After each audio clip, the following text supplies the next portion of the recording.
Danışır Mahaçqala, axşamınız xeyir olsun, hörmətli dinləyicilər. Dağıstan Radiosu ilə Azərbaycan dilində verilişə başlayırıq. Mikrofon qarşısında jurnalist Zöhrə Musayeva, rejissor pultu arxasında Mina xanım Mamayeva.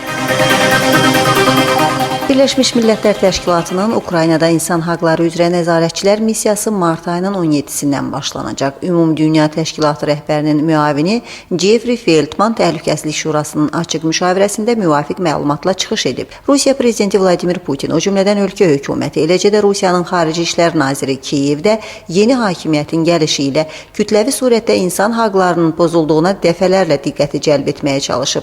Burada radikal qüvvələrin Ukraynada hakimiyyətinin dəyişdiyinə zidd gedən hüquq mühafizə orqanları əməkdaşlarına qəddar münasibəti, yerli hakimiyyət nümayəndələrinə münasibətdə təhqirə yol verildiyi nəzərdə tutulur. Rusiyanın Xarici İşlər Nazirliyi, OBSE və Avropa Şurasına Kiyevdə ixtişaş zamanı ekstremistlərin özbaşınalığını sübuta yetirən video dəlil təqdim etmişdi.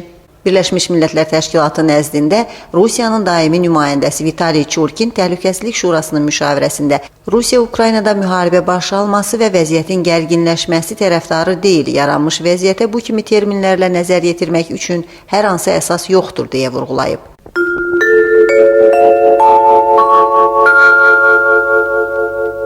Təbiəti Mühafizə Nazirliyinin fəaliyyəti Xalq Yığıncağının profilli komitəsində müzakirə olunub. Deputatlar yaşıllığın mühafizəsi və ovçuluq mənbələrinin mühafizəsi sahəsində münasibətlərin nizamlaması barədə qanun layihələrini nəzərdən keçirmişlər.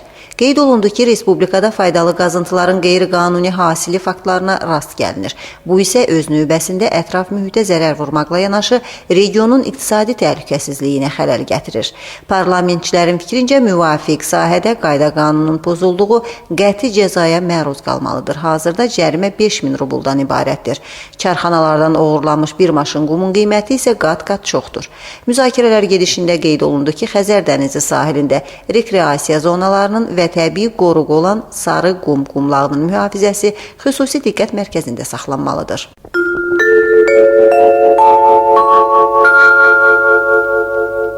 Respublikanın İqtisad və Ərazi İnkişafı naziri Rayudin Yusufovun rəhbərliyi altında keçirilmiş müşavirədə 2014-cü ildə Respublikanın inkişaf layihələrinin tətbiqi üzrə vəziyyət nəzərdən keçirilib. İlk növbədə artım nöqtələrinin təşkili, səmərəli dövlət idarəsi, səmərəli ərazi inkişafı, önəmli layihələrinin tətbiqi gedişində idarələr arası qarşılıqlı fəaliyyət mexanizmlərinin işlənməsi barədə hesabatların vaxtında təqdimatı təmin olunmalıdır. Nazir tərəfindən işlənmiş şəbəkə cədvəli əsas nəzarət aləti kimi götürülə bilər ki, burada necə ki, planın konkret bölgələri üzrə məsul icraçılar, eləcə də layihənin maliyyələşdirmə həcmləri və mənbələri müəyyən edilib. Dağıstanın 4 ərazi dairəsində Respublikanın mədəni əyləncə müəssisələrinin işçiləri ilə mədəniyyət ili çərçivəsində önəmli layihələrin tətbiqi, munisipal mədəniyyət müəssisələri işinin fəallaşdırılması mövzusunda müşavirə və festivallar keçirilir. Cari ayın əvvəllərində Şimal ərazi dairəsində, mart ayının 14-də Dağlıq ərazi dairəsində müşavirə keçirilib.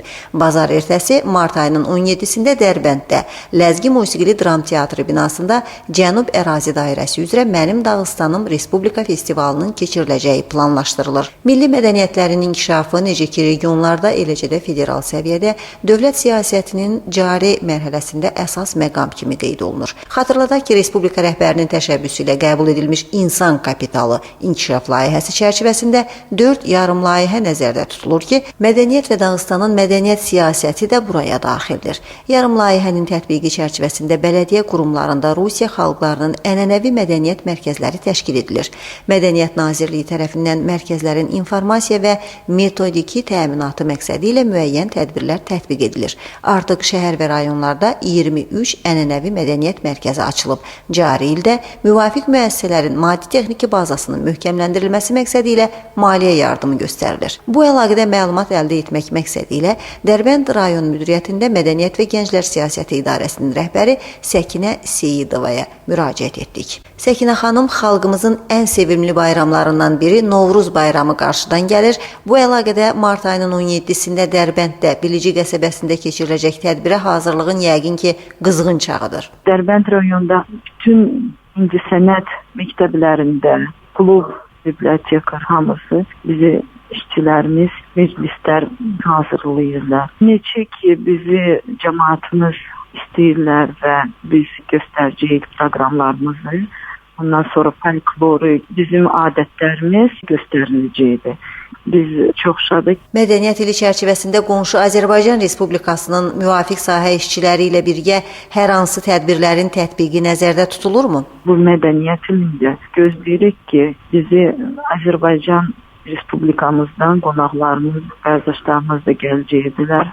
Azərbaycan İrvan Teatrının artistləri gəlib bizi qastrol turda Dərbənd rayonunda iştirak edəcəklər və göstərəcəklər öz tamaşalarını. Mədəniyyət və Dağıstanın mədəniyyət siyasəti yarım layihəsinin tətbiqi çərçivəsində bələdiyyə qurumlarında Rusiya xalqlarının ənənəvi mədəniyyət mərkəzləri təşkil edilir. Bəs Dərbənd rayonunda? Bu il Dərbənd rayonumuzda açılıb gözəl muzeylər və Qadar kəndində birinci sentr açılıb və bu il apreldə Mametqalada açılacaq dələsi bir böyük gözəl sentr və o sentrdə Dərbənd rayonunun adətləri, ondan sonra folkloru, gözəl məclisləri göstəriləcəkdir. Bizim adətlərimiz beləsi gözəl sentrlarda qalacaq və cəmaatımız görüb öz keçmişlərində yada salarlar.